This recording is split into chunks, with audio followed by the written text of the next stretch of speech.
Good morning, students. Welcome in the next lecture of organic chemistry. So today we are going to study about E2 mechanism of elimination reaction. ठीक है, तो in the previous lecture हमने discuss करा था E1 elimination reaction. Then हम next part को इसको study करेंगे, that is E2 elimination reaction. अब E2 के बाद उसकी इंट्रोडक्शन हमने प्रीवियस लेक्चर्स में स्टडी करी थी कि E2 रिएक्शन क्या होती है, वन स्टेप मैकेनिज्म को फॉलो करती है. मींस जो उसका रिएक्टेंट से प्रोडक्ट फॉर्म्ड हो रहा है वो क्या होगा, वन स्टेप में कंप्लीट हो जाएगा. ठीक है, तो यहाँ पे इसको हम रिएक्शन के साथ देख रहे हैं. तो हमारे पास यहाँ पे क्या है, कोई रिएक्टेंट है हमारे पास. तो फर्स्टली तो हमें इतना कंफर्म है कि E1 एंड E2 कौन सी एलिमिनेशन रिएक्शन के अंडर आती है, बीटा एलिमिनेशन. मींस उसमें क्या होंगे, टू कार्बन एटम्स जो प्रेजेंट होंगे, one is the alpha, other one is the beta. तो दोनों के ऊपर हमारा अल्फा बीटा कार्बन के ऊपर एलिमिनेशन होगी. ठीक है, तो वन कार्बन जो अल्फा कार्बन होगा उसके ऊपर हमारा कोई भी हैलोजन ग्रुप होगा, एंड जो नेक्स्ट बीटा वाला कार्बन होगा वहाँ से क्या होगा, कोई हाइड्रोजन एटम वहाँ से रिमूव होगा. ठीक है, अल्फा के ऊपर क्या होगा, कोई भी halogen group, Cl, chlorine, bromine, iodine. Then beta के ऊपर क्या होगा हमारा, कोई भी हाइड्रोजन एटम वहाँ से रिमूव होगा.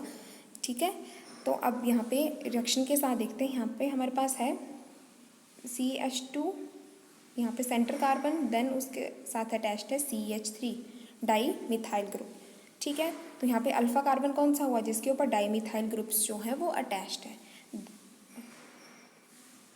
सॉरी, यहाँ पे अल्फा ये वाला, देन बीटा, बीटा के ऊपर क्या है, हाइड्रोजन ग्रुप. और यहाँ पे हम क्या ऐड कर रहे हैं, बेस. कोई भी बेस हम यूज़ कर सकते हैं. ठीक है, देन क्या होगा, यहाँ पे जो फर्स्ट कार्बन है इसके ऊपर से हमारे पास, फर्स्ट कार्बन है इसके ऊपर से जो ब्रोमीन है वो वहाँ से रिमूव होगा. ठीक है, जैसे यहाँ से बॉन्ड जो ब्रेक होगा तो ब्रोमीन के ऊपर आ जाएगा पार्शियल नेगेटिव चार्ज, एंड जो CH2 है वो वहाँ पे क्या आ जाएगा, पॉजिटिव चार्ज. वो खुद को बैलेंस करेगा विद दी अदर कार्बन के साथ, वो अपने इलेक्ट्रॉन को शेयर करके खुद को बैलेंस करेगा. वो कैसे होगा, जो सेकंड नंबर वाले कार्बन के ऊपर हाइड्रोजन है वो बेस के साथ रिएक्ट करके इन दी फॉर्म ऑफ वाटर जो है वो वहाँ से रिमूव हो जाएगा. तब यहाँ पे क्या है, दोनों कार्बन के ऊपर पॉजिटिव चार्ज आ जाएगा. इलेक्ट्रॉन की डिफिशिएंसी दोनों आप खुद को बैलेंस करेंगे विद दी डबल बॉन्ड के साथ. ठीक है, तो वहाँ पे उन्होंने क्या फॉर्म कर दिया, एल्कीन. ठीक है, तो यहाँ पे नंबर 1 कार्बन, देन नंबर 2 पे क्या है, डाई मिथाइल इथीन की फॉर्मेशन होगी, और ये रिएक्शन जो है वन स्टेप में कंप्लीट होगी. ठीक है, तो E1 में क्या होता था, हमारे पास रेट लिमिटिंग स्टेप बनता था फर्स्ट, जिसमें कार्बोकटाइन की फॉर्मेशन होती थी, देन कार्बोक्रेटाइन फिर फर्दर सेकंड स्टेप में किसी बेस के साथ रिएक्ट करता था. ठीक है, बट इस केस में क्या है, डायरेक्ट जो हमारा बेस है वो रिएक्ट कर रहा है हमारे रिएक्टेंट के साथ, और वो रिएक्शन जो हमारी वन स्टेप में कंप्लीट हो रही है. ठीक है, the most common mechanism for D hydrohalogenation is the E2 mechanism. अब डी हाइड्रोहेलोजिनेशन मीन्स यहाँ पे क्या हो रहा है, डी वर्ड आ गया रिमूवल के लिए.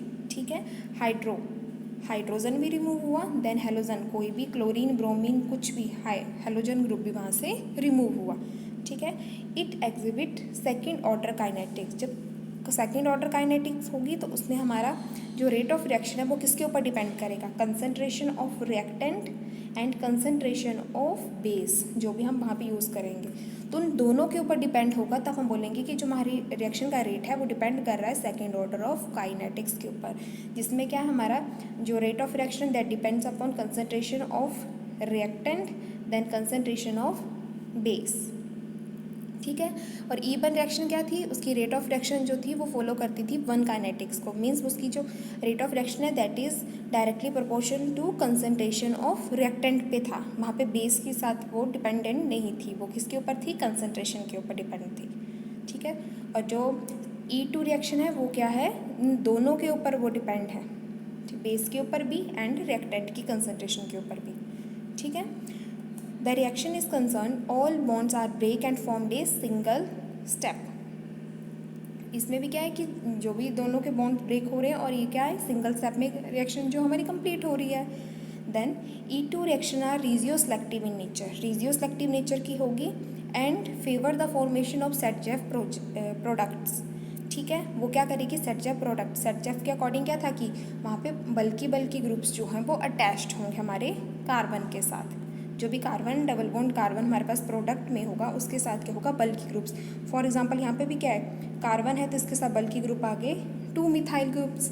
यहाँ पे हाइड्रोजन्स भी तो हो सकते थे, बट वो क्या कर रहा है, हमारी जो E2 रिएक्शन है वो सेट-जेफ रूल को भी फॉलो कर रही है, उसके अकॉर्डिंग प्रोडक्ट्स फॉर्म कर रही है। तो उसके अकॉर्डिंग क्या था कि वो बल्की ग्रुप्स जो वहाँ पे प्रेजेंट होंगे, जिसकी वजह से उसकी स्टेबिलिटी जो है वो डिपेंड करेगी उनके ऊपर। ठीक है, जितने ज़्यादा बल्की ग्रुप्स लगाएंगे हम, मिथाइल, प्रोपाइल, ब्यूटाइल, मतलब यहाँ पे ये तो मिथाइल है बट यहाँ पे कार्बन चेन भी तो अटैच हो सकती थी इसकी फर्दर, तो उसके जितनी ज़्यादा बल्की ग्रुप्स होंगे उतनी ज़्यादा क्या होगी, उसकी रिएक्टिविटी हाई होगी। देन रिजियोसेलेक्टिव नेचर, रिजियोसेलेक्टिव नेचर में क्या होगा कि जो प्रोडक्ट है हमारे पास वो मेजर माइनर की फॉर्मेशन करेगा। ठीक है, अब इसमें यहाँ रिएक्शन में देखिए रिजियोसेलेक्टिविटी, हमारे पास यहाँ पे कोई एक कंपाउंड है, उसमें क्या हुआ, बेस ने अटैक करा, हमारे पास फॉर्म्ड हुआ एल्कीन के प्रोडक्ट्स। तो जब भी रिजियोसेलेक्टिव की बात करेंगे तो उसमें क्या होगा, एक हमारे पास मेजर प्रोडक्ट फॉर्म्ड होगा और एक माइनर प्रोडक्ट फॉर्म होगा। ठीक है, major and minor product formed हो। तो यहाँ पे देखिए, यहाँ पे क्या है, कार्बन डबल बॉन्ड कार्बन है, डिफरेंट डिफरेंट सब्स्टिट्यूएंट्स के साथ हमारे पास प्रोडक्ट फॉर्म्ड हुआ। और सेम केस यहाँ पे कार्बन डबल बॉन्ड कार्बन है और यहाँ पे एक माइनर प्रोडक्ट भी फॉर्म्ड हो रहा है। वो दोनों आपस में क्या है, सेम नहीं है, डिफरेंट है एक दूसरे से। ठीक है, तो ये भी कहाँ फॉर्म्ड होंगे, इन E2 रिएक्शन में। ठीक है, 1 स्टेप रिएक्शन होगी एंड 2 रिजियोसेलेक्टिव प्रोडक्ट भी हमें फॉर्म्ड कर सकती है। ठीक है,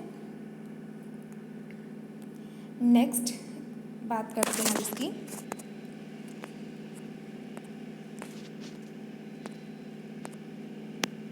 रिएक्शंस इन्फ्लुएंस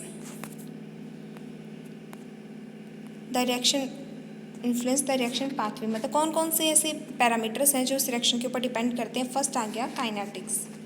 ठीक है, तो आपसे मतलब 1 मार्क्स में ये क्वेश्चन आ सकता है कि E2 reaction follow this kinetic, options दिए होंगे। ठीक है, तो कौन सी काइनेटिक्स को वो फॉलो कर रहा है, सेकंड ऑर्डर ऑफ काइनेटिक्स को। ठीक है, मैकेनिज्म जो है इसका सिंगल स्टेप बेस्ड है। ठीक है, ये भी आपको 1 मार्क्स पे क्वेश्चन आता है फिल इन द ब्लैंक्स में या फिर MCQs में, कि E1 जो है वो उसका मैकेनिज्म जो है वो 2 स्टेप बेस्ड है या 1 स्टेप बेस्ड है। ठीक है, देन स्टीरियो स्पेसिफिक आ गया कि वो क्या करेगी, एक प्रोडक्ट जो वो एंटी प्लेनर ज्योमेट्री का फॉर्म करेगी, एक सिन पेरीप्लेनर ज्योमेट्री का फॉर्म करेगी। ठीक है, इसको स्टीरियो स्पेसिफिक को हम फर्दर नेक्स्ट स्लाइड में डिटेल में करेंगे, बट आपको ध्यान रखना है स्टीरियो स्पेसिफिक प्रोडक्ट कहाँ फॉर्म्ड होंगे, E2 एलिमिनेशन रिएक्शन में। और स्टीरियो स्पेसिफिक में हमारे पास 2 तरह के प्रोडक्ट फॉर्म होते हैं, anti planar and syn planar. ठीक है, then concentrate all bonds formed and break at the same time. इस सिंगल स्टेप रिएक्शन है तो जितने भी बॉन्ड वहाँ से लीव करेंगे वो सब क्या है, एक टाइम पे ही, जितने एटम्स जो लीव करेंगे वो क्या करेंगे, उनके बीच की जो बॉन्डिंग है वो सेम टाइम पे ब्रेक होंगी और हमारे पास सिंगल स्टेप में प्रोडक्ट की फॉर्मेशन होगी। बायोमोलिक्यूलर, जो rate depend on the concentration of both base and substrate. हम बोल सकते हैं कि हमारी जो रेट ऑफ रिएक्शन है that is bimolecular, that depend upon the concentration of base and substrate. Substrate आ गया है हमारा कोई भी रिएक्टेंट। ठीक है, then favourable for strong base, इसमें क्या है, हम जो भी बेस यूज़ करेंगे वो क्या होना चाहिए, स्ट्रॉन्ग होना चाहिए। ठीक है, हमने बेसिस के बारे में डिटेल में डिस्कस करा एनालिसिस में, strong base, weak base, strong acids, weak acid, वही स्ट्रॉन्ग बेस जो है हम यहाँ पे यूज़ करेंगे E2 एलिमिनेशन के लिए। E1 के लिए क्या था, वहाँ पे बेस का कोई ज़्यादा क्राइटेरिया नहीं था, हम क्या है लो जो वीक नेचर के बेसिस हैं उनको भी हम यूज़ कर सकते थे। ठीक है, but in case of E2 elimination reaction हमें कौन से टाइप का बेस यूज़ करना है, स्ट्रॉन्ग बेस, स्ट्रॉन्ग नेचर का जो बेस होगा उसको यूज़ करेंगे। And favourable by polar aprotic solvent, aprotic solvent, और E1 में क्या था, पोलर प्रोटिक सॉल्वेंट्स।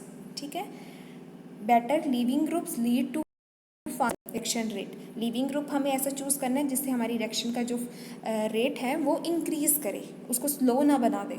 ठीक है, then identify of R groups, जो भी R ग्रुप उसमें प्रेजेंट होगा।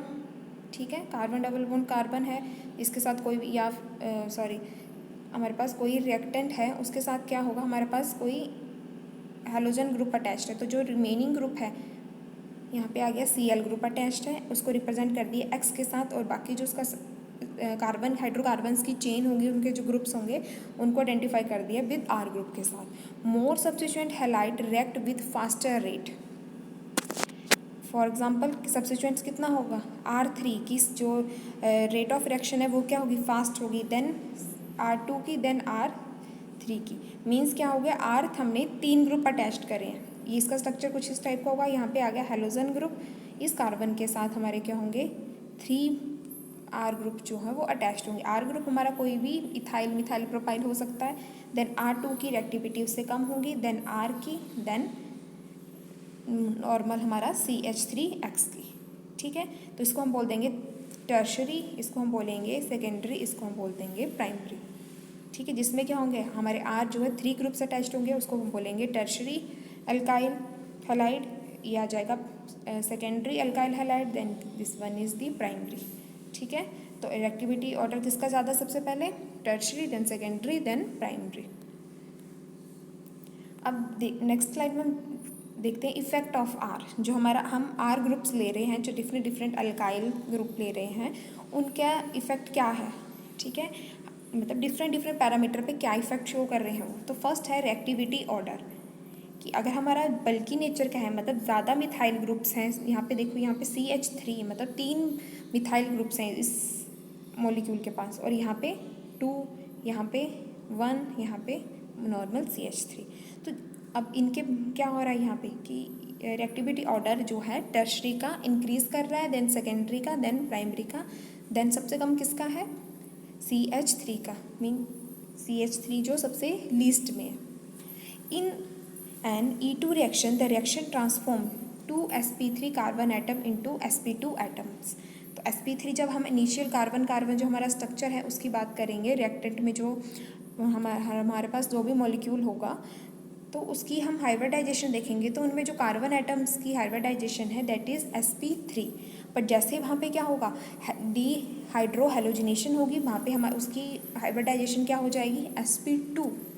ठीक है, बहुत कार्बन की हम अगर चेक करेंगे तो क्या हो जाएगी sp2 hybridisation. This move the substituent further apart decrease any steric hindrance. और इसकी वजह से क्या होगा, जो एटम्स के बीच में जो स्टेरिक हिंड्रेंस शो हो रही थी वो भी क्या हो जाएगी, डिक्रीज हो जाएगी। ठीक है, so more highly substituent system undergo E2 elimination more rapidly, जिसकी वजह से क्या जितना ज़्यादा हम सब्स्टिट्यूएंट ग्रुप लगाएंगे E2 एलिमिनेशन उतनी ही फास्ट होगी।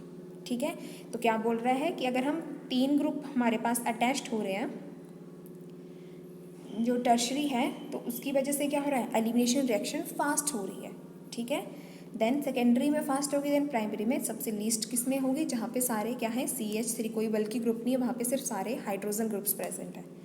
ठीक है, has the number of R group on the carbon with the leaving group increase the rate of E2 reaction increase.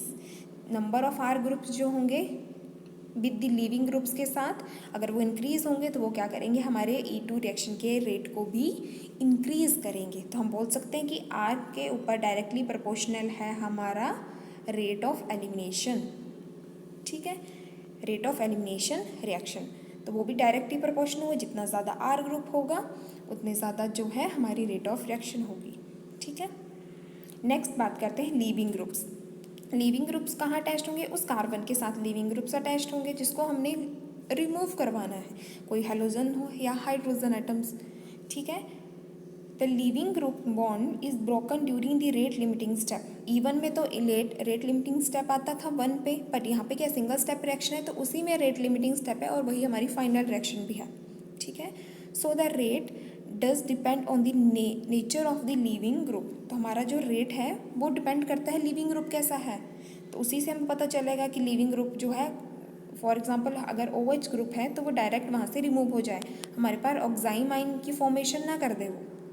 ठीक है, अगर हमारे पास कोई यहाँ पे लिविंग ग्रुप है तो वो डायरेक्ट वहाँ से लीव कर जाए।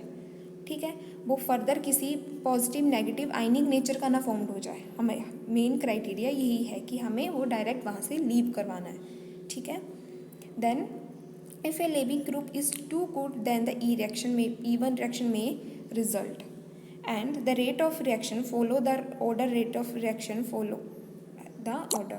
यहाँ पे हमारे पास रेट ऑफ रिएक्शन का एक ऑर्डर है जिसमें क्या है हैलोजन ग्रुप्स का दिया तो सबसे ज़्यादा रेट ऑफ रिएक्शन का ऑर्डर में सबसे फर्स्ट आती है हमारा iodine, then bromine, then chlorine, then fluorine. ठीक है, तो ये हैलोजन के लिए रेट ऑफ रिएक्शन का ऑर्डर बनाया हुआ है। देन नेक्स्ट हम बात करते हैं बेस की। अब बेस हम कौन सा यूज़ कर रहे हैं यहाँ पे E2 रिएक्शन में? स्ट्रॉन्ग नेचर का। स्ट्रॉन्गर बेसिस फेवर दी रिएक्शन। जितना स्ट्रॉन्ग बेस होगा तो हमारी एलिमिनेशन जो है वो रिएक्शन जो है वो फास्ट होगी। ठीक है, since the base is involve in the rate limiting step, the nature of base is very important in E2। कौन सा टाइप का बेस है? स्ट्रॉन्गर नेचर वाला बेस। E2 में स्ट्रॉन्ग, E1 में वीक नेचर का। ठीक है, more reactive bases will favour an E2 reaction. Then next हम बात करते हैं स्टीरियोकेमिस्ट्री ऑफ E2 रिएक्शन। अब हमने बात करी थी कि E2 रिएक्शन में क्या था, हमारी स्टीरियोकेमिस्ट्री या स्टीरियो बेस्ड जो प्रोडक्ट जो वो फॉर्म्ड होते हैं। तो इसमें क्या हो रहा है, transition state of E2 reaction consist 4 carbon atom from the substrate. तो उसमें क्या था, 4 कार्बन एटम्स हो रहे थे। 4 कार्बन एटम्स, कोई कार्बन है उसके साथ 4 एटम्स। ठीक है, जब उसकी रिएक्शन कंप्लीट हो रही है तो वो क्या कर रहा है, 2 उसके साथ जो एटम्स हैं उनको रिमूव कर रहा है और उनके बीच में आ रहा है डबल बॉन्ड। इस टाइप का प्रोडक्ट वो फॉर्म कर रहा है। जब वो डबल बॉन्ड यहाँ पे फॉर्म करेगा तो उसके ऊपर जो हमारे पास ग्रुप्स होंगे आइदर वो सेम साइड को होंगे with respect to this double bond. जब वो प्रोडक्ट फॉर्म कर रहा है carbon double bond carbon, for example यहाँ पे है हमारे पास CH3 है और यहाँ पे CH3 है और एक हाइड्रोजन है बोथ साइड को। ठीक है, तो जब हमारे पास स्टीरियो सेलेक्टिव नेचर का प्रोडक्ट फॉर्म होंगे तो वो इस टाइप के होंगे। उसमें हम चेक करेंगे कि जो उसके जो बल्की नेचर के ग्रुप्स हैं वो same with respect to this double bond same side को हैं या डिफरेंट साइड को हैं। बट यहाँ पे क्या है, CH3 यहाँ पे है, CH3 यहाँ पे, हाइड्रोजन यहाँ है, हाइड्रोजन यहाँ, तो एक दूसरे के क्या है, ऑपोजिट। तो ये हम इसको बोल देंगे एंटी प्लेनर। ठीक है, ये आ गया एंटी प्लेनर। और हम सिन प्लेनर किसको बोलेंगे, अगर हमारे पास क्या है, कार्बन डबल बॉन्ड कार्बन और with respect to this double bond both जो बल्कि ग्रुप्स है आर इन सेम साइड। ठीक है, इस डबल बॉन्ड के विद रिस्पेक्ट अगर हमने लाइन ड्रॉ करी फिर हम चेक करेंगे कि हमारे जो बल्कि ग्रुप में सेम साइड को है तो वो दोनों क्या है, सेम साइड को, तो इसको हम बोलेंगे सिन प्लेनर। ठीक है, अब यहाँ पे ये रिएक्शन है, यहाँ पे क्या है, कार्बन कार्बन। ठीक है, तो एंटी प्लेनर यहाँ पे क्या हुआ है, यहाँ पे क्या है, CH3 ग्रुप, CH3 और यहाँ पे भी क्या है, CH3, यहाँ पे X है, हर कोई भी हैलोजन, यहाँ पे हाइड्रोजन है। ठीक है, तो ये दोनों क्या है यहाँ पे ऑपोजिट नेचर के, तो इसलिए इसको बोल दिया एंटी प्लेनर।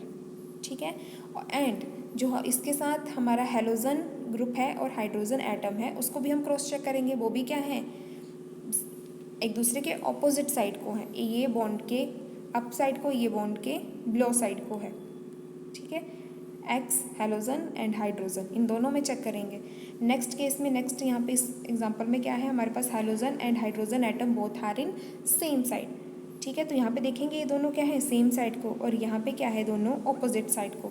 जब वो सेम साइड को होंगे तब हम इसको कंसीडर करेंगे as a syn periplanar, and in when they are in opposite to each other then हम इसको बोलेंगे एंटी पेरी प्लेनर। ठीक है, किस में चेक करेंगे हम, जो भी हमारे पास लिविंग ग्रुप्स है वहाँ पे कोई भी हैलोजन एंड हाइड्रोजन। ठीक है, उनको हम चेक करेंगे कि वो with respect to this bond same side को है या ऑपोजिट साइड को है। सेम को होंगे तो हम बोलेंगे सिन, अगर एंटी ऑपोजिट है तब हम उसको रिप्रेजेंट करेंगे बाय एंटी से। ठीक है, तो ये आ गया हमारा stereo chemistry of E2 reaction. जो प्रोडक्ट बनेंगे उनकी हम उसकी स्टीरियो जो प्रोडक्ट बनेंगे वो कैसे चेक करेंगे, उसको हम उनकी नेमिंग करेंगे by the syn and use by anti. ठीक है, नेक्स्ट हम बात करते हैं difference between E1 reaction and E2 reaction. तो दोनों में एक हमें डिफरेंस भी पूछा जाता है। अभी हमने E1 E2 को डिटेल में स्टडी कर लिया है, देन इसका आता है हमारे पास डिफरेंस। तो फर्स्ट हम E1 की बात करते हैं। E1 रिएक्शन जो होती है, E1 एलिमिनेशन रिएक्शन, तो सबसे पहले वो यूनिमोलिक्यूलर रिएक्शन है। ठीक है, और हमारे पास E2 जो है बाई मॉलिक्यूलर रिएक्शन है। E1 जो होती थी 2 स्टेप में कंप्लीट होती थी और E1 जो है हमारे पास सिंगल स्टेप में ही कंप्लीट हो जाती है। ठीक है, देन E1 में क्या था, हमारे फर्स्ट 2 स्टेप में थी, तो फर्स्ट स्टेप जो था कार्बोकैटाइन की फॉर्मेशन करता था, जिसको हम रेट लिमिटिंग स्टेप भी बोलते हैं, कार्बोकैटाइन इंटरमीडिएट भी बोलते हैं, ठीक है। देन रिएक्टिविटी ऑर्डर की बात करें तो टर्शरी की ज़्यादा, देन सेकेंडरी की, देन प्राइमरी की, ठीक है। और E1 रिएक्शन में कोई भी स्टीरियो स्पेसिफिक प्रोडक्ट्स फॉर्म नहीं होते थे। ये सिन और एंटी पेरिप्लिनर हमने E1 में नहीं स्टडी करा है, मीन्स वहाँ पे फॉर्म ही नहीं हुए, ठीक है। देन E1 रिएक्शन जो है वो हमारी सेटजेफ रूल को फॉलो करती है कम्प्लीटली, उसी के अकॉर्डिंग क्या था, वहाँ पे बल्कि नेचर के प्रोडक्ट्स फॉर्म्ड हो रहे थे। Then 7th point is polar protic solvent. उसमें क्या था, पोलर प्रोटिक सॉल्वेंट यूज़ करते थे, क्योंकि जिसकी वजह से क्या था, वो जो भी आयनिक इंटरमीडिएट फॉर्म्ड हो रहे हैं वो उनकी स्टेबलाइजेशन होती थी, तो इसके लिए हम क्या यूज़ करते हैं, पोलर प्रोटिक सॉल्वेंट्स को। And rate of reaction increase when the concentration of substrate increase. वहाँ पे रेट ऑफ रिएक्शन किसके ऊपर डिपेंड थी, कंसनट्रेशन ऑफ सबस्ट्रेट। अगर रेट ऑफ कंसनट्रेशन हमारी इंक्रीज है तो रेट ऑफ रिएक्शन जो है वो ऑटोमेटिकली इंक्रीज करेगी, ठीक है। तो वो रेट ऑफ रिएक्शन किसके डायरेक्टली प्रोपोर्शनल थी, कंसनट्रेशन ऑफ सबस्ट्रेट की। देन 9th हमारा डिफरेंस है रीअरेंजमेंट में टेक्स प्लेस। वहाँ पे रीअरेंजमेंट पॉसिबल थी उस कंपाउंड में, ठीक है। एंड नाउ हम बात करते हैं E2 रिएक्शन में। E2 क्या थी, बाई मोलिकुलर रिएक्शन, ठीक है। देन और वो ये इस रिएक्शन को हम सिंगल स्टेप में कंप्लीट करते थे, ठीक है। थर्ड इसका डिफरेंस है hydrogen remove from beta carbon, ठीक है। अल्फा के ऊपर क्या था हमारे पास, कोई भी हैलोजन ग्रुप, और बीटा के पास से क्या रिमूव होगा, hydrogen group. Trans elimination because low energy consumption. यहाँ पे ट्रांस एलिमिनेशन रिएक्शंस भी होती हैं, क्योंकि वहाँ पे क्या था, ज़्यादा एनर्जी की कंजप्शन नहीं हो रही है। यहाँ पे क्या था, इंटरमीडिएट E1 में क्या होता था, इंटरमीडिएट फॉर्म्ड होता था, तो उसकी ट्रांजिशन एनर्जी ज़्यादा कंज्यूम होती है। देन एंटी पेरिप्लेनर अटैक, वहाँ पे एंटी पेरिप्लेनर अटैक हो रहा है, बैक साइड से जो है OH जो है वो उसके ऊपर बेस जो है अटैक कर रहा था, ठीक है। वहाँ पे क्या था,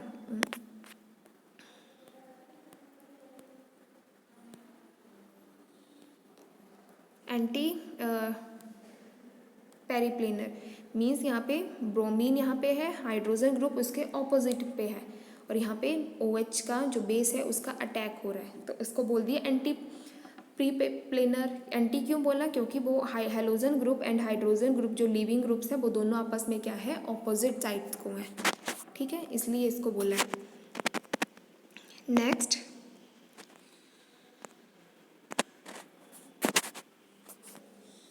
polar aprotic solvent is best. अब कौन सा सॉल्वेंट यूज़ करते हैं, पोलर एप्रोटिक का, और E1 में पोलर प्रोटिक का, क्योंकि वहाँ पे क्या था, आयनिक फॉर्मेशन हो रही थी और उसको हमें उनको स्टेबल करवाना था, जो भी आयनिक इंटरमीडिएट फॉर्म हो रहा था। Then next 7th is phenyl group influence the elimination because product alkene further stabilize by resonance, ठीक है। जो फिनाइल ग्रुप है वो भी क्या हो रहा है, इन्फ्लुएंस एलिमिनेशन रिएक्शन में कंप्लीट। अगर आपसे पूछा जाए कि फिनाइल को हम वहाँ पे एलिमिनेशन के थ्रू यूज़ कर सकते हैं या नहीं कर सकते, जहाँ पे हम मिथाइल ग्रुप्स की बात कर रहे हैं वहाँ पे क्या है, हम आर की जगह जो हम मीथेन इथेन एग्जाम्पल में ले रहे हैं वहाँ पे हम फिनाइल ग्रुप्स को भी ले सकते हैं, और जब उसका प्रोडक्ट फॉर्म होगा एल्कीन में तो फर्दर वो स्टेबलाइज हो सकता है ईजिली बाय द रेजोनेंस, क्योंकि उस बीच में क्या होता है, फिनाइल में डबल बॉन्ड्स प्रेजेंट होते हैं, ठीक है। And the reactivity order in E2 reaction is also same, सबसे ज़्यादा होगा टर्शरी का, देन सेकेंडरी का, देन प्राइमरी का। और जब इनकी रिएक्टिविटी से क्या फॉर्म्ड हो रहा है कि उनकी जो स्टीरिक इफेक्ट है बिटवीन दी एटम्स वो क्या हो रहा है, डिक्रीज हो रहा है, ठीक है। Then strong nucleophile influence elimination, then no intermediate formed in E2 reaction. तो ये कुछ difference between the E1 and E2 reaction, ठीक है। पहले आपको E1 E2 को डिटेल में स्टडी करना है, देन हम उसके 5 मार्क्स में उसके बीच का डिफरेंस भी आपको क्वेश्चन में पूछा जा सकता है एग्जाम्स में, तो आपको ये वाला उसमें एग्ज़ाम में आपको डिफरेंस देना है, प्लस आप इसकी रिएक्शंस को भी वहाँ पे डिफाइन कर सकते हो, ठीक है। दोनों की रिएक्शन वहाँ पे क्या है, अगर लॉन्ग क्वेश्चन में आता है तो रिएक्शन का भी डिफरेंस बन सकता है, वहाँ पे 2 स्टेप रिएक्शन है, 2 स्टेप रिएक्शन आप वहाँ पे गिवन वहाँ पे रिएक्शन ड्रॉ कर सकते हो। देन E2 में क्या है, सिंगल स्टेप रिएक्शन है, वहाँ पे आप रिएक्शन भी दे सकते हो, ठीक है, तो यहाँ पे हमारा E1 E2 रिएक्शन जो है, एलिमिनेशन रिएक्शन, वो यहाँ पे उसका टॉपिक जो ये कंप्लीट होता है। E1 को हमने लास्ट लेक्चर में डिस्कस करा था, E2 को आज करा है, देन हमने E1 E2 के बीच का एक डिफरेंस डिस्कस करा है। ठीक है, इस वाले टॉपिक में किसी को कुछ डाउट होगा तो आप मेरे से कमेंट्स में पूछ सकते हो। ठीक है, तो आज के लिए इतना ही है, बाकी का हम नेक्स्ट लेक्चर में करेंगे। Okay, thank you.